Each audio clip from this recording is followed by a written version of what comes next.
से विवाद होता जी आम तो कहूँ सुनिश्चित यहाँ 100% भारतीय जनता पार्टी जी मुख्य इन तार एका हस्तक्षेप तार एका निर्देश रे कार्यक्रम होछि। प्लास्टिक जरी घोड़ा होई रहिथिबा बिजू बाबूंक प्रतिमूर्ति रे जणे व्यक्ति निया लगाई देइथिले। परे पुलिस पहुंची निया लिभाइबा सह सही व्यक्ति को काबू करी थाना रे अटक रखिछंती।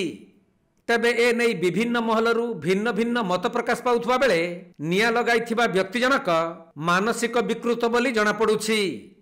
सेपटे बिजू जनता दलर कर्मी माने बीजेपी दल को आक्षेप करी सेथिरे समानकर हाथ थिबा प्रतिक्रिया रे कहिछंती।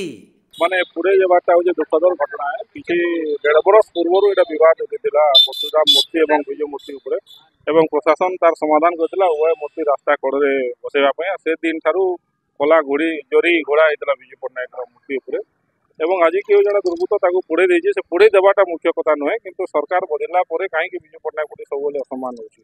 प्रथम कटक रे रंग परिवर्तन कर दिया हला एबे माने निया रे पोड़ी दिया गला एवं घटना घटला परे कोनोसी प्रशासन अधिकारी बड़ अधिकारी से जाको आसी नांती किंतु एनएससी पुणी ताको सफा करके जरी घोड़े दिया तो एनएससी घटना को चपई देबा पय उद्यम करथै पारे बोली हम अनुमान करछु। एवं विजू पट्टनायक ओडिसार जणे सम्मान्य व्यक्ति थिले से ओडिसार परिचय तारा पुटिक रे तांकर ना होछि तांकु काहे कि ए प्रकार सब असम्मान करा जाउछि से कोन भूल करथिले एवं या को विजू पट्टनायक या को विजू जनता दल आकार मु दृढ़ निंदा करछि।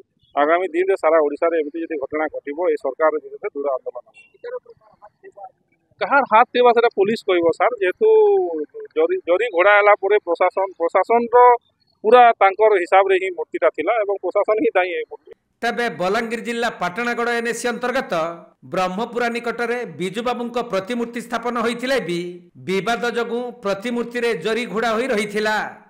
आज हठात सही प्रतिमूर्ति निकटकू जणे व्यक्ति आसी सेथिरे निया लगाई देइथिले। एपरिकी प्रतिमूर्ति रे निया लगाइबा परे व्यक्ति जनक सही स्थान छाड़ी जाई नथिले। तांकर वेशभूषारु ही जणा पडुथिला से जणे मानसिक विकृत व्यक्ति बोली। लोक माने सही रास्ता देई जास करुथिले भी केही एहार प्रतिवाद कि निया लिभाइबा पई मध्य चेष्टा करि नथिले। परे घटनास्थल को पाटणागड़ पुलिस आसी प्रतिमूर्ति रे लागिथिबा निया को लिभाइबा सह सही व्यक्ति जनक धरी थाना को नै जाइथिले। तबे स्थानीय बिजू जनता दलर नेतृवृंद और कर्मी माने थाना को जाई लिखित अभियोग करिसंती आउ एही घटनार सठिक तदंत करी कार्यानुष्ठान पई दाबी करिसंती। सेपटे प्रतिमूर्ति रे निया लगाइथिबा व्यक्ति जनक मानसिक विकृत बोली जणा पडुथबा बेले एही निया लगा घटना रे बीजेपी रो हाथ थिबा बिजू जनता दलर कर्मी माने निजर प्रतिक्रिया रे कहिसंती। आज उडे सारा ओडिशा पाई गोटे दुखद घटना प्रभात पुरुष पूर्वतन मुख्यमंत्री ओडिशा बिजू पट्टनायक आज प्रतिमूर्ति आज दुर्बृत्त निया लगे दी प्राय सकाल 6टा समय हाराहारी आज से पाटना बिजू जनता दल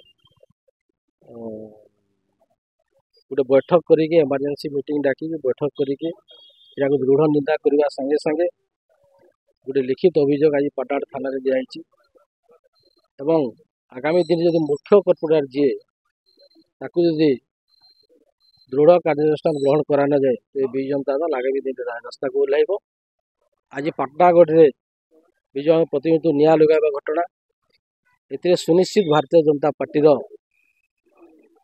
भीतर पटु हाथ अच्छी मुख्य कर्पोरेटर को जब धरा न जाए तार उपरे कार्यानुष्ठान ग्रहण करा न जाए आगामी दिन में बिजू जनता दल साधारण जनता खाली पाटनागढ़ पाई नुहे सारा ओडिशा रे राजरास्ता को ओह्लैब।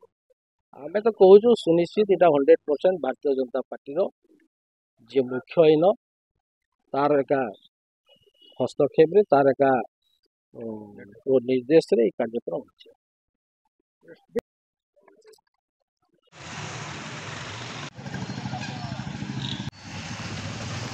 बलांगीर जिला पाटणागड़ू पलसी बरिहांक रिपोर्ट कोणार्क लाइव।